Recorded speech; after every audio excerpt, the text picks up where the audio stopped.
Bom dia! Que manhã maravilhosa, né? Então, normalmente quando eu chego nas palestras, as pessoas ficam assim, lá vem o cara do desastre. Meu Deus, acabei de ver uma palestra maravilhosa, aí vem um mensageiro do Apocalipse falar com a gente, né? Mas calma, eu não vou falar muito sobre desastre, nós vamos falar de pessoas, tá? Mas antes, eu queria pedir licença a vocês. O Monkey D. Luffy, do One Piece, ele tem o chapéu de palha.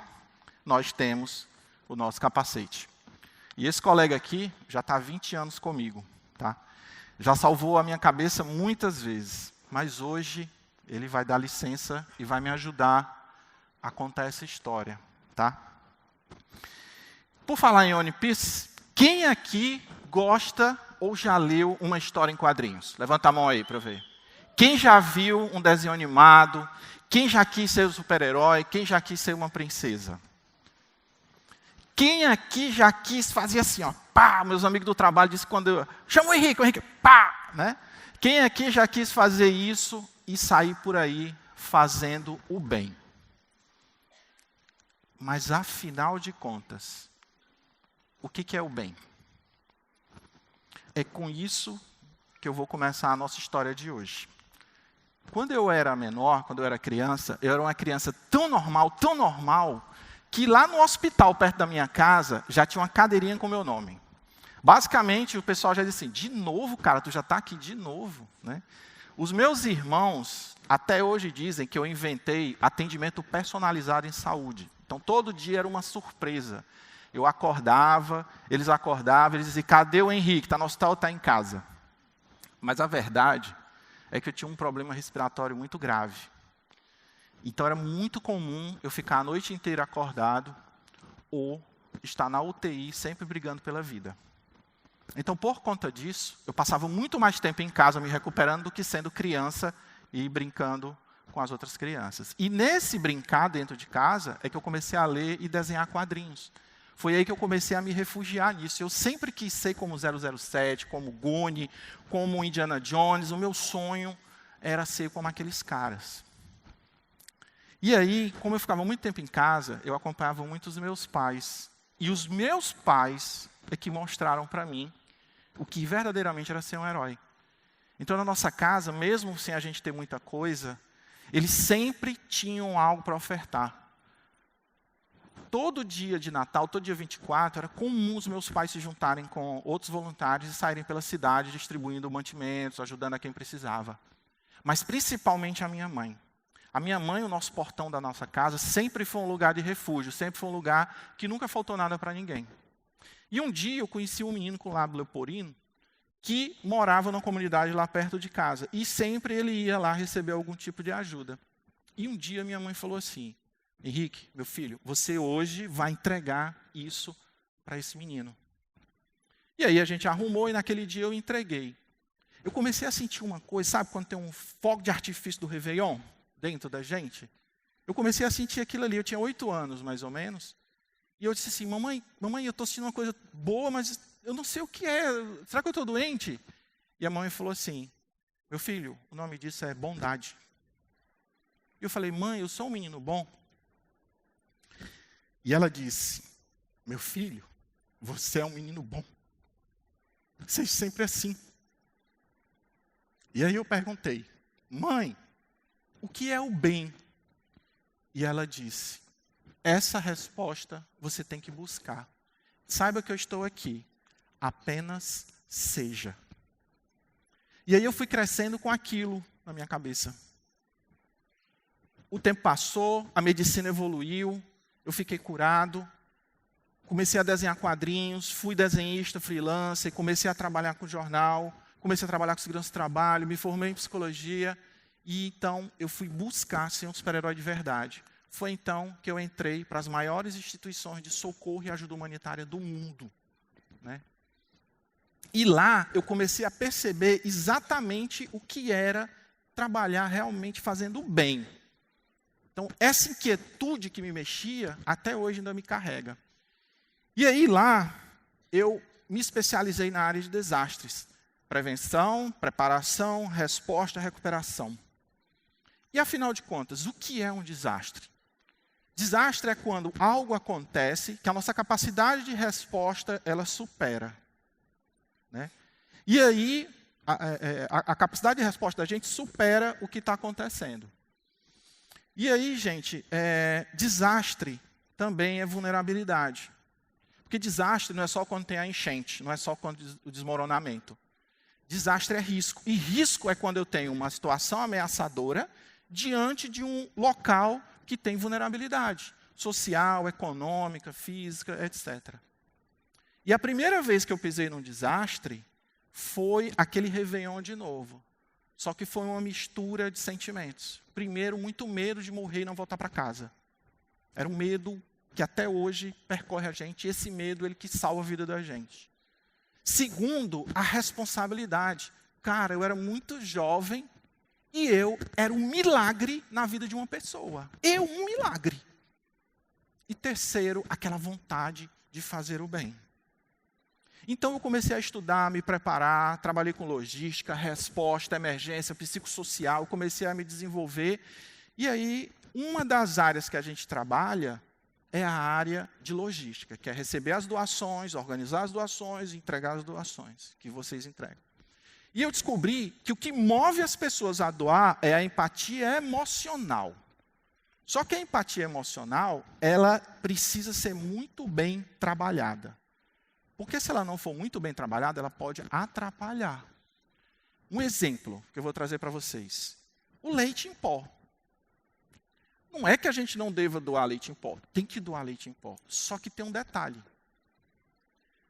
Se a quantidade de pessoas que precisam tomar leite em pó for infinitamente menor, a quantidade de leite em pó que eu doar, ou seja, aquela 4 a 8 vezes maior que a capacidade de consumo daquelas pessoas, eu tenho um problema. Por quê? Como é que faz leite em pó sem água? Porque vocês podem estar pensando, é nutritivo, é saudável, mas não tem água. Então aquele leite em pó, naquele momento, não é o mais adequado. E vai estar ocupando um espaço que poderia ser bem utilizado. Da mesma forma as roupas. Então, antes da gente doar, é muito importante que a gente realmente verifique o que é necessário. Tá? E aí, quando eu voltava das emergências, quando eu voltava dos desastres, tinha uma outra inquietude que estava me mexendo, um bichinho ali me cutucando, que eram os pequenos desastres do dia a dia. Pessoas em situação de vulnerabilidade, situações que corroíam as famílias, corroíam os amigos, corroíam o trabalho, pequenos problemas do dia a dia. E aí foi quando eu pensei, cara, se desde pequeno eu aprendi a gerenciar crises, eu cresci gerenciando crises, se eu sou capaz de ajudar um país, que a minha missão era essa, era ir para um país, para um local, e ajudar aquele país a se recuperar, por que eu também não posso ajudar os pequenos desastres? E aí foi quando a gente fundou o Mentes que Voam. Nós somos um coletivo, somos um grupo de amigos, que tem por missão ensinar e contribuir com as pessoas para que elas possam, usando as técnicas de grandes desastres, trabalharem nas vulnerabilidades que nós temos no nosso dia a dia.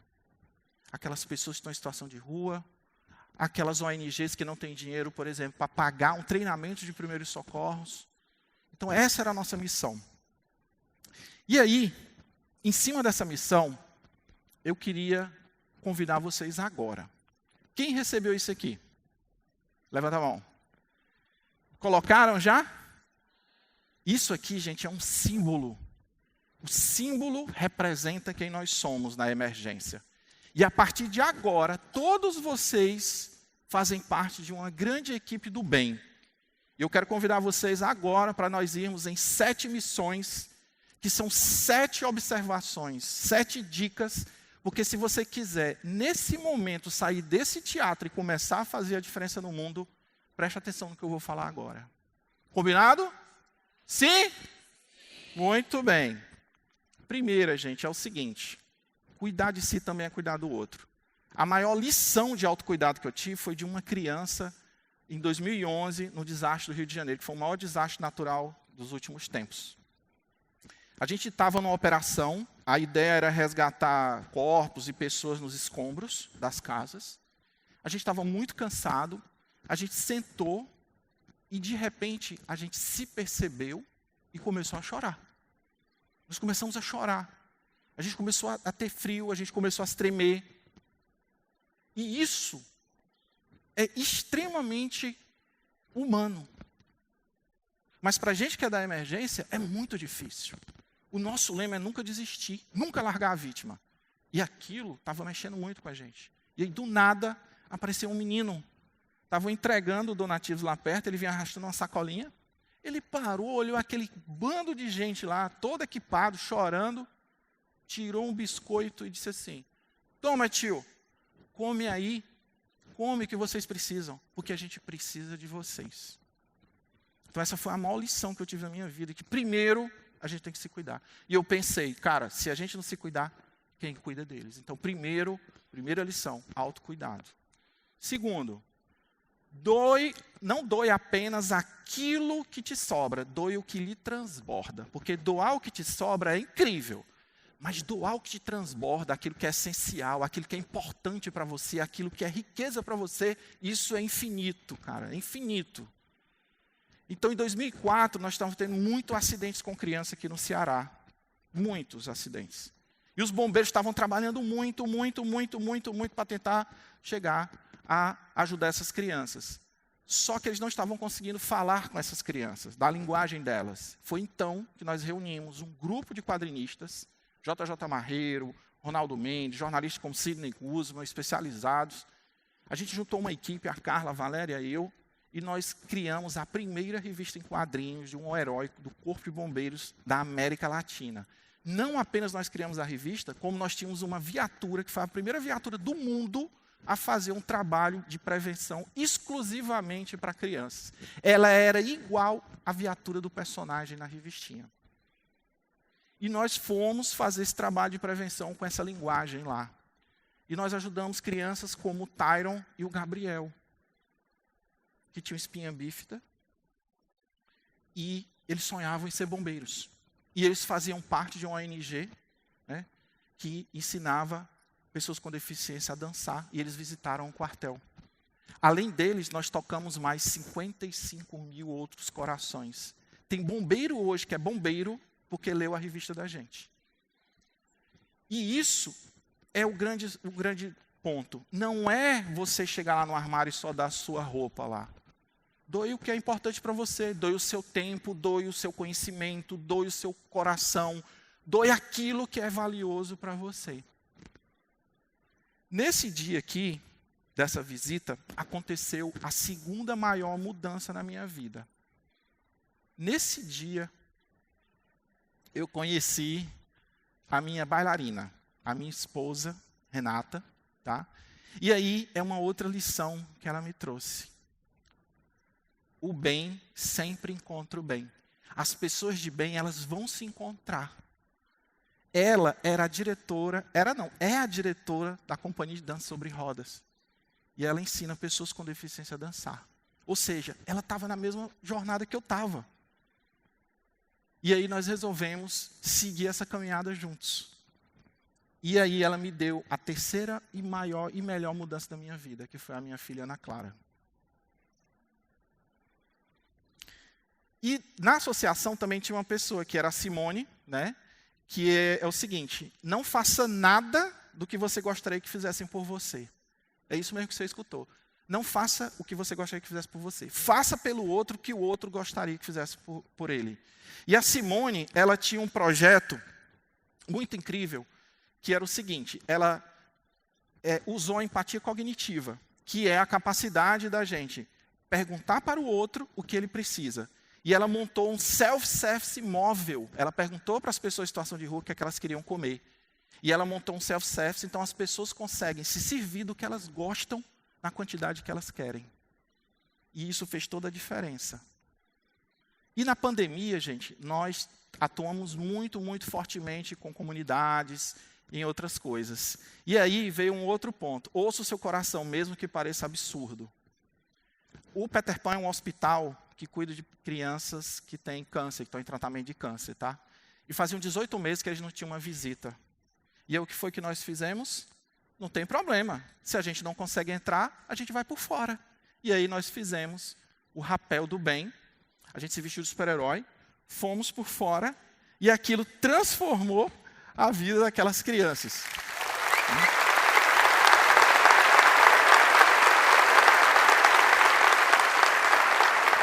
Foi aí que nós conhecemos o Felipe. Era um menino, era um jovem, né, que fazia tratamento contra o câncer, estava em cuidados paliativos, e um dia ele entrou em depressão e uma grande e querida amiga, a Lívia, entrou em contato com a gente e falou, cara, o Felipe não está legal, ele precisa de ajuda. E aí a gente conversando com o Felipe, a gente descobriu o que é que ele gostava. Ele gostava do Homem-Aranha. Tá? Ele gostava do Homem-Aranha. Então nem tudo, gente, é sobre mudar o mundo. Às vezes é sobre levar alívio. E a ideia não era mudar a vida do Felipe, era levar alívio para ele naquele momento. E aí nós entramos em contato com alguns dubladores e nós fizemos uma sessão de cinema e o Felipe ganhou. Oi, Felipe, tudo bem? Aqui quem está falando é o Peter Parker. Eu estou passando por aqui porque eu fiquei sabendo que você também é um grande herói, que está numa batalha aí tremenda. E eu tenho a te dizer o seguinte, com grandes poderes vem grandes responsabilidades. Oi, Felipe. Sabe quem tá falando? Aqui é o Homem-Aranha. Eu soube de toda a sua luta. E pra mim, o verdadeiro herói é você. E aí, Felipe? Aqui é o seu amigo de sempre. Sempre mesmo. O Homem-Aranha, seu amigão da vizinhança. Amigo da vizinhança, sim, mas muito mais amigo seu também, vai. Até porque as pessoas agora não me conhecem como o Homem-Aranha. Elas me conhecem como o amigo do Felipe. Gente, o Felipe era um menino tão incrível, que ele, quando terminou a sessão de cinema, que a gente passou isso aí para ele falou assim, eu não quero que isso fique aqui. Eu quero que isso chegue para mais crianças. E aí nós criamos o Vozes pela Esperança, que é um braço do nosso projeto, onde dubladores mandam mensagens como essa daqui, ó, para crianças. Oi, Isabelle. Aqui quem tá falando é a Ariel. Eu resolvi te ligar para dizer que eu e Linguado estamos torcendo muito por você. Então as crianças recebem áudios de dubladores dos personagens preferidos, de surpresa, enquanto elas estão lá internadas, tá? E aí eu tenho um grande amigo, que é o nosso padrinho maior disso, que é o Leonardo Camilo, e a gente conversando essa semana, e ele falou assim, olha, todo mundo que está lá no TEDx também é uma voz pela esperança, ou seja, nós todos aqui somos vozes pela esperança. E ele mandou um recado especialmente para vocês. Olá, galera do Vozes da Esperança. Aqui é o Leonardo Camilo, o Ikki de Fênix, de Cavaleiros do Zodíaco, o mestre Shifu de Kung Fu Panda. E eu estou passando aqui para dizer a todo mundo, vamos fazer o bem. Vamos fazer o bem, não importa a quem. Quando a gente faz o bem, a gente recebe o bem de volta, assim como a galera do Vozes da Esperança. Em nome do Henrique Castro, um grande abraço do Ikki de Fênix. Ave Fênix! E um abração do mestre Shifu de Kung Fu Panda. Paz interior. Paz interior. É isso aí, galera. Vamos fazer o bem. Tudo ia bem, o projeto estava andando, a gente estava ajudando muita gente, né? Eu acho que a quantidade total de pessoas, nós já chegamos a 300 mil pessoas que a gente já ajudou até hoje. Tá? Nós somos 40 voluntários. E aí, um belo dia, num domingo, a gente estava almoçando e minha mãe reuniu a gente e falou, gente, eu estou com câncer, estou com Alzheimer e vou entrar em cuidados paliativos. Então, aquela mesma sensação de medo que atingiu a gente naquele dia, do desastre, né? A primeira vez que eu estive no desastre, me atingiu naquele dia. E aí, a minha mãe trouxe uma das lições que é a primeira lição que a gente tem que sair daqui, que é o seguinte. O bem começa em casa. Começa com um bom dia, muito obrigado, eu te amo.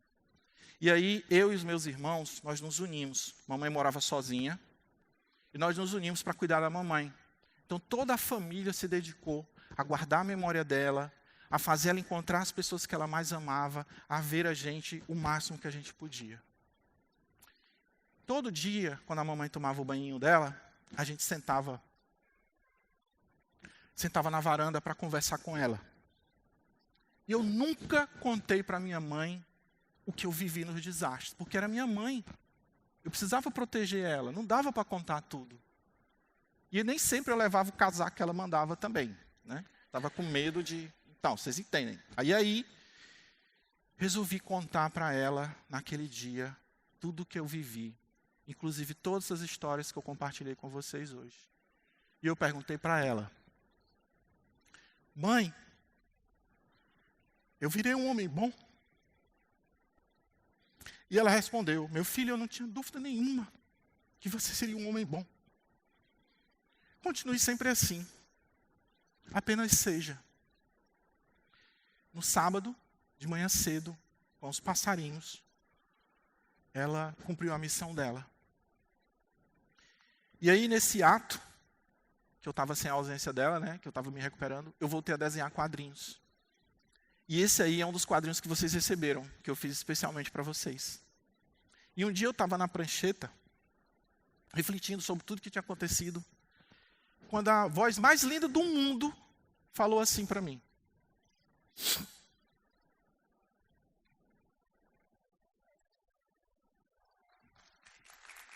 eu sou uma pessoa boa? vem cá, meu amor.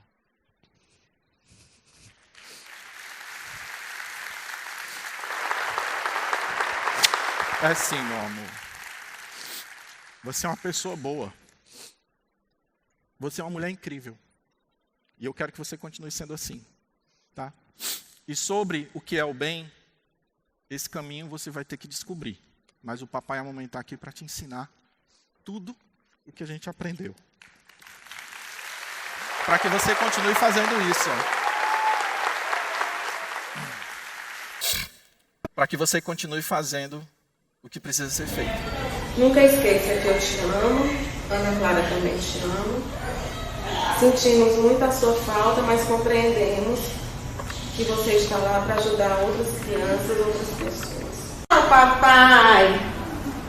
Nós amamos você! Tchau! Dá tchau! Estou aqui na Praia Acessível, na praia de Iracema, diretamente do projeto Elos da Vida, tá? E ao meu lado a idealizadora. Olha só a idealizadora do projeto, é a Ana Clara. Ana Clara, fala aqui pra gente um pouquinho, quantos anos você tem? 9. E que projeto é esse, Ana Clara? É o projeto de recolher lixo nas praias. Ah, então você recolhe lixo nas praias, é isso? É. Tá, e por que você teve essa ideia? Porque eu via várias tartaruguinhas morrendo. Ah, você via as tartaruguinhas morrendo e teve essa ideia, não é? Então, gente,